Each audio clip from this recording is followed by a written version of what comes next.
बच्चों द्वारा भारत के भाग्य का निर्माण अपनी कक्षाओं में कराने वाले प्रिय शिक्षक साथियों नमस्कार।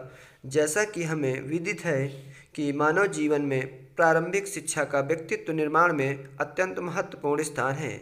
जिस प्रकार बीज में विशाल वृक्ष के रूप में विकसित होने की संभावनाएं छिपी रहती हैं, उसी प्रकार बच्चों में अनेक अंतर्निहित क्षमताएं होती हैं जिनको शिक्षक कक्षा शिक्षण के माध्यम से निखारते हैं।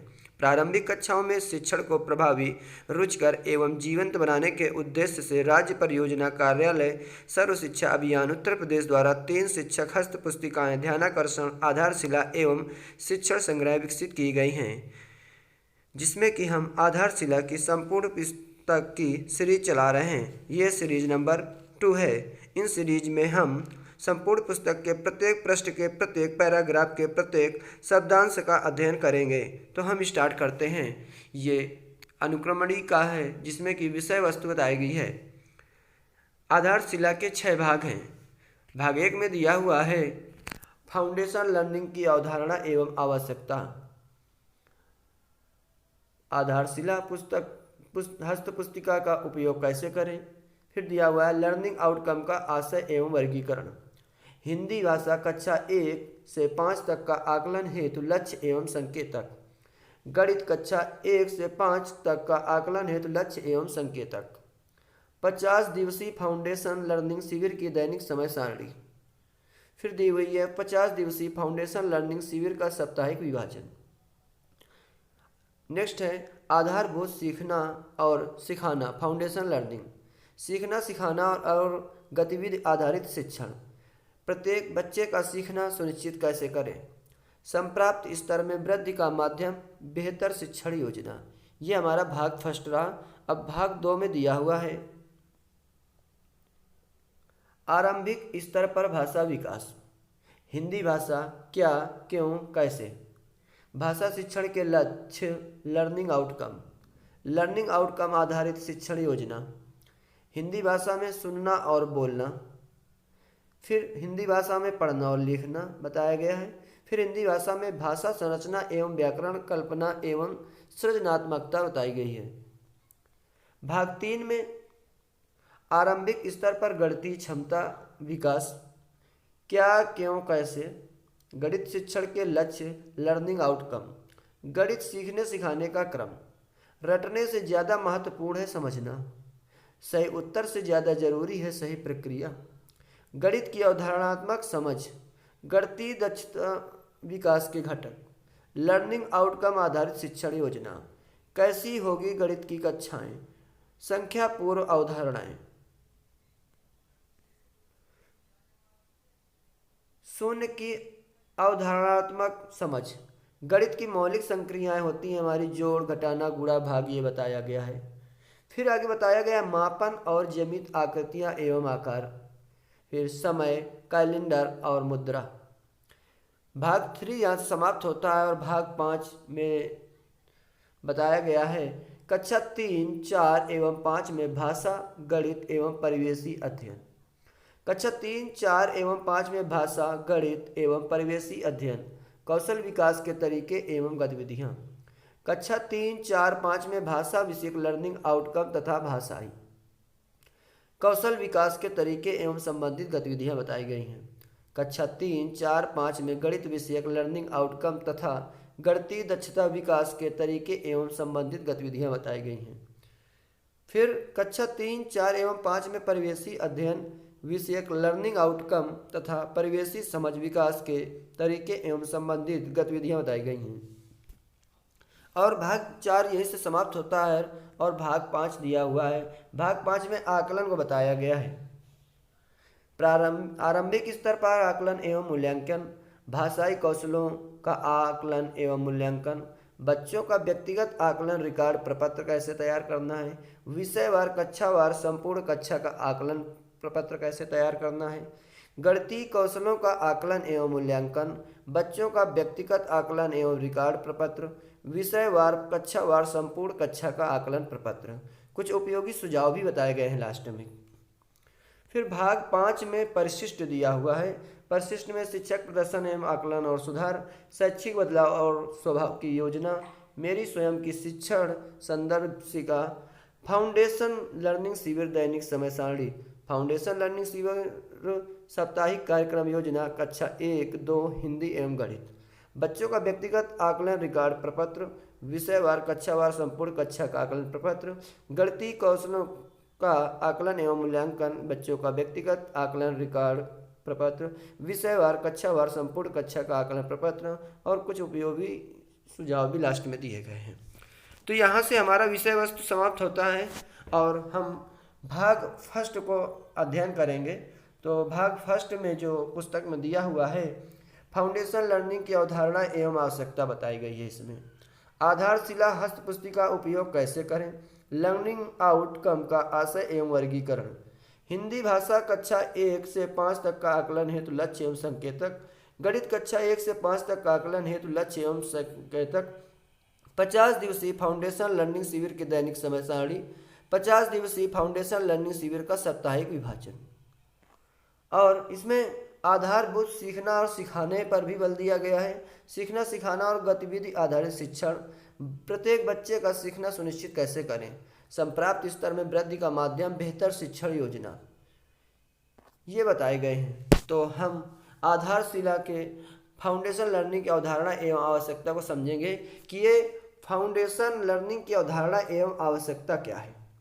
समझ क्या आपको नहीं लगता कि हमारे विद्यालयों की शुरुआती कक्षाओं में बच्चों को जितना एक निश्चित समयावधि में सीख लेना चाहिए वो नहीं सीख पा रहे हैं।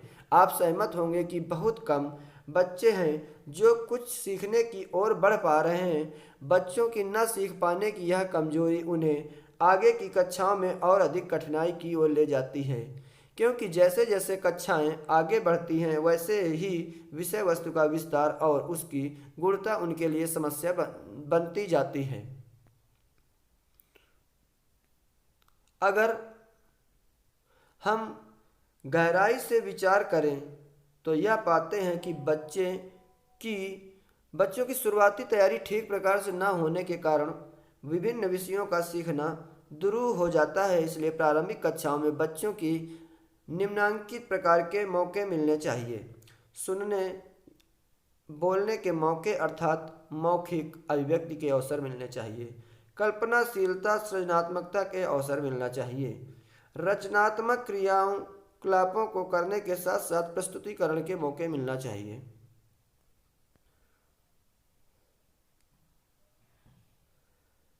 अपनी बात को अपनी भाषा में कहने के अवसर भी मिलने चाहिए। चीज़ों को अपने रुचि एवं पसंद के अनुसार उलटने पलटने, देखने, गिनने, संग्रह करने, अनुमान लगाने, बातचीत करने, आड़ी तिरछी रेखाओं से अपनी पसंद के अनुसार चीज़ें बनाने व गढ़ने के मौके मिलने चाहिए।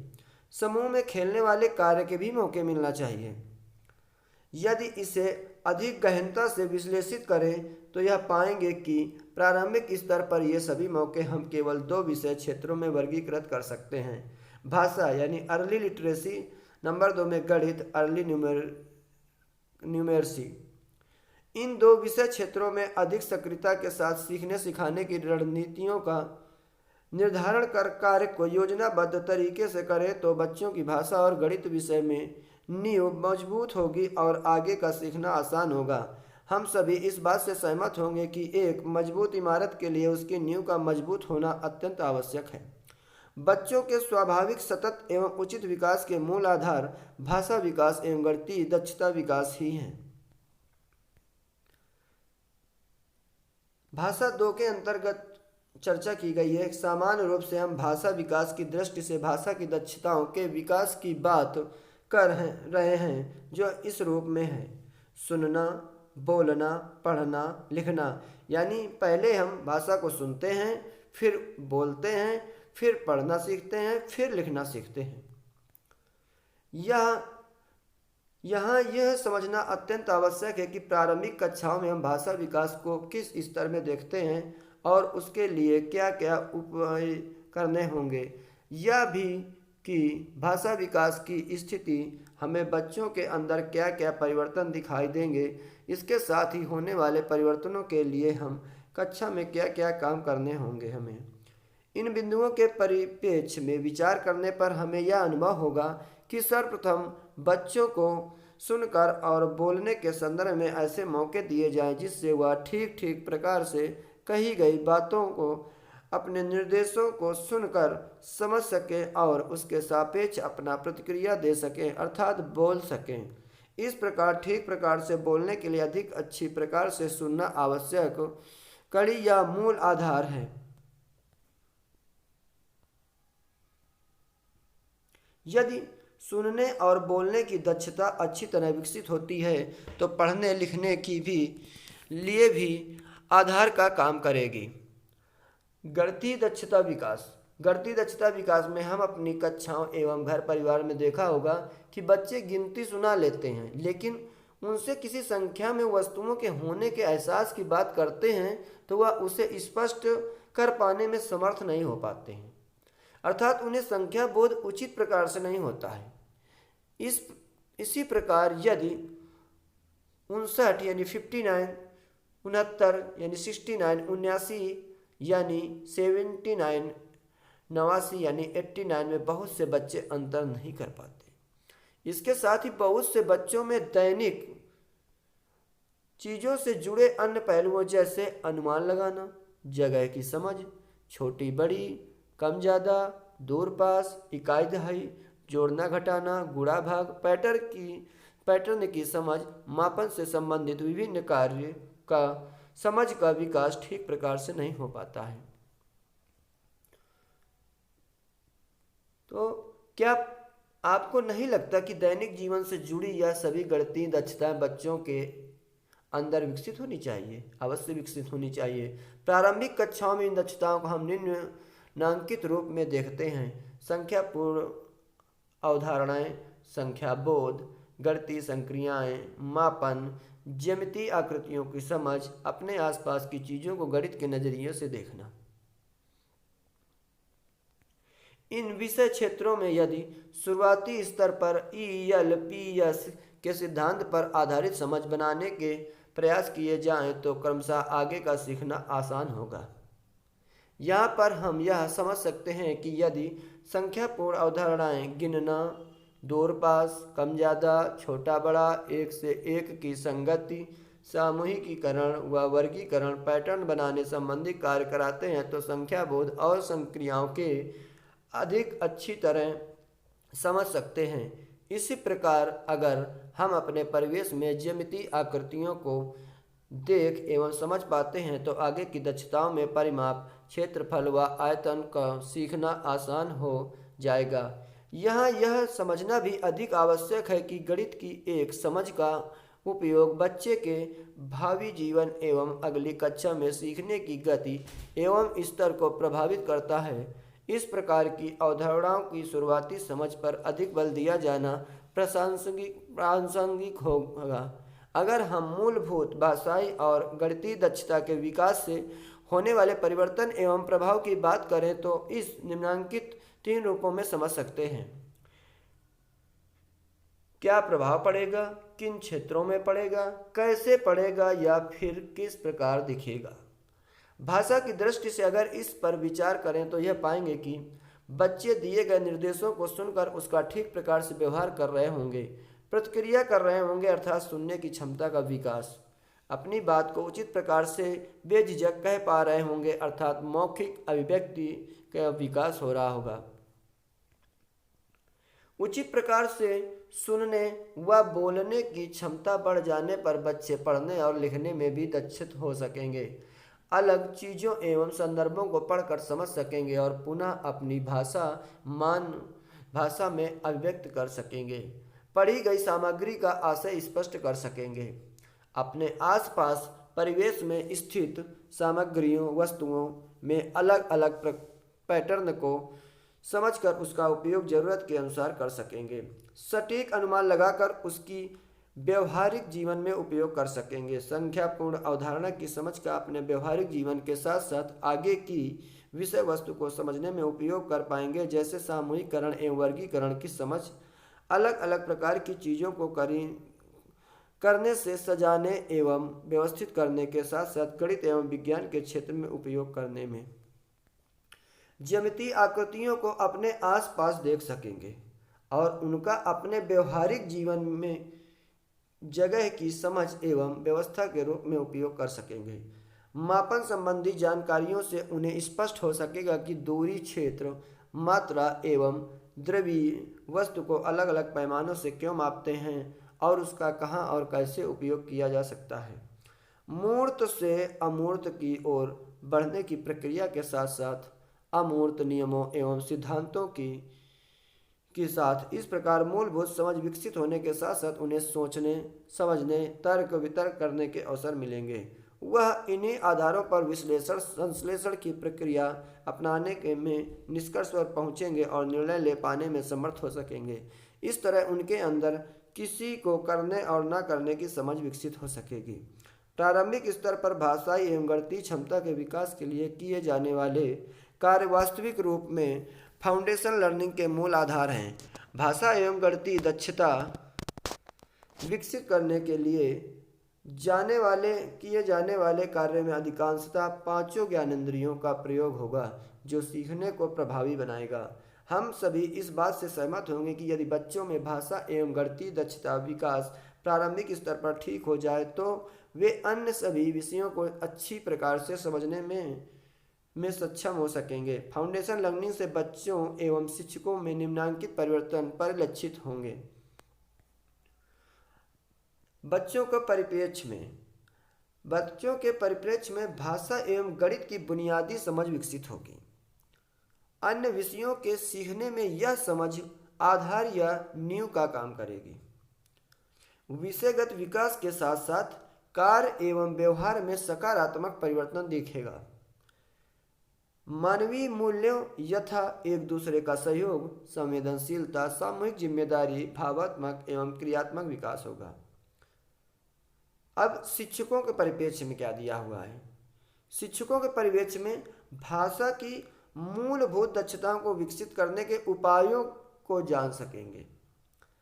गणितीय दक्षताओं एवं उनको विकसित करने के तरीकों को समझ सकेंगे। विकसित समझ एवं कौशलों का शिक्षण में उपयोग कर सकेंगे। अब आधारशिला हस्त पुस्तिका का उपयोग कैसे करें इस पर चर्चा की गई है। किसी भी स्कूल में शैक्षिक सुधार के लिए प्रयासरत शिक्षक सदैव इन 5 सवालों से जूझे रहते हैं। मुझे क्या करना है, यही क्यों करना है, इसे मैं अपनी परिस्थितियों में कैसे अच्छी तरह करूं, मुझे कैसे पता चलेगा कि जो मैं कर रहा हूं वो ठीक है, मुझे अपना काम बेहतर करने में कहां से और कैसे मदद मिलेगी। पहले 3 सवालों पर स्पष्टता होने से शिक्षकों के मन में किसी भी नवाचार की स्वीकार्यता आती है और वह सब प्रेरणा से सीखी गई बातों को अपनी कक्षा में लागू करते हैं। अगले 2 सवालों का उत्तर लगातार मिलते रहना और समय समय पर मिलने वाले सहयोग से उनके काम में निरंतर सुधार आता है, जिससे शिक्षकों के प्रदर्शन में बढ़ोतरी होती है। इसका परिणाम यह होता है कि बच्चों के सीखने की गति और स्तर दोनों पर ही सकारात्मक प्रभाव पड़ता है। हर स्तर पर अपनी क्षमता का प्रदर्शन और अपने प्रदर्शन का प्रभावकारिता में इस प्रकार बदलना कि बच्चों के सीखने में वांछित सुधार हो। इसके लिए हर स्तर पर सपोर्टिव सुपरविजन की व्यवस्था की गई है। 2 स्तर पर अकादमिक संदर्भ समूहों का गठन किया गया है। राज्य स्तर पर राज्य संदर्भ समूह SRG और जिला स्तर पर अकादमिक रिसोर्स पर्सन यानी ARP। राज्य स्तर पर क्या है SRG और जिले स्तर पर क्या है ARP। इन दोनों समूहों के क्षमता संवर्धन के लिए नियमित समय के अंतराल पर क्षमता संवर्धन कार्यशालाओं की व्यवस्था की गई है। साथ ही साथ विविध स्तर पर प्रयोग के लिए व्यवहारिक अभ्यासों पर आधारित पठन सामग्री, आधारशिला, ध्यानाकर्षण एवं शिक्षण संग्रह कंपेंडियम का विकास भी किया गया है जो परस्पर एक दूसरे की पूरक हैं। आधारशिला में क्या है। आधारशिला हस्तपुस्तिका शिक्षकों की दृष्टि से विकसित की गई अत्यंत महत्वपूर्ण संदर्शिका है जो प्राथमिक कक्षाओं के बच्चों में वांछित लर्निंग आउटकम में त्वरित सुधार के उद्देश्य से विकसित की गई है। इस हस्तपुस्तिका के 6 भाग हैं। भाग 1, इस भाग में आधारशिला हस्तपुस्तिका का सर्वोत्तम उपयोग कैसे करेंगे के साथ साथ फाउंडेशन लर्निंग की अवधारणा एवं आवश्यकता, आधारभूत सीखना और सिखाना, गतिविधि आधारित कक्षा शिक्षण के लक्ष्य, उनके संकेतक तथा बच्चों के सीखने की प्रक्रिया में बेहतर शिक्षण योजना के महत्व को स्पष्ट किया गया है। भाग 2 में, इस भाग में प्राथमिक स्तर पर बच्चों में हिंदी भाषा का विकास के उद्देश्य से हिंदी भाषा की मौलिक दक्षताओं, सुनना, बोलना, पढ़ना, लिखना, भाषा संरचना एवं व्याकरण तथा कल्पना एवं सृजनात्मकता पर आधारित शिक्षण विधियों एवं आकलन के तरीकों का विवरण दिया गया है। भाग 3 में, इस भाग में प्राथमिक स्तर पर बच्चों में गणितीय विकास के उद्देश्य से गणित की मौलिक दक्षताओं, संख्या पूर्व अवधारणा, संख्या पद्धति, गणितीय संक्रियाओं जैसे जोड़ घटाना, गुणा भाग, मापन, ज्यामितीय आकृतियों एवं आकार तथा समय, कैलेंडर और मुद्रा को रोचक एवं प्रभावकारी ढंग से शिक्षण किए जाने की दृष्टि से शिक्षण विधियों तथा आकलन के तरीकों का विवरण दिया गया है। इसके साथ ही प्रत्येक अवधारणाओं के आकलन हेतु प्रेरणा तालिका दी गई है, जिसमें लक्ष्य, आकलन, संकेतक और उनके आकलन के लिए संभावित प्रश्न क्रियाकलाप सुझाए गए हैं। भाग 4 में, इस भाग में कक्षा 3, 4 और 5 में भाषा, गणित तथा परिवेशी अध्ययन आदि विषयों के लर्निंग आउटकम तथा उनकी संप्राप्ति संबंधी कक्षा शिक्षण गतिविधियों एवं आकलन के तरीकों का विवरण दिया गया है।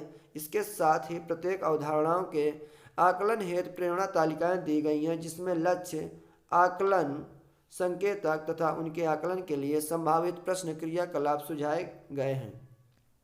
भाग 5 में, इस भाग में आरंभिक स्तर पर सामान्यतः आकलन और मूल्यांकन की अवधारणा को स्पष्ट करते हुए भाषाई एवं गणितीय कौशलों के आकलन एवं मूल्यांकन और उनके अभिलेखीकरण का उल्लेख किया गया है।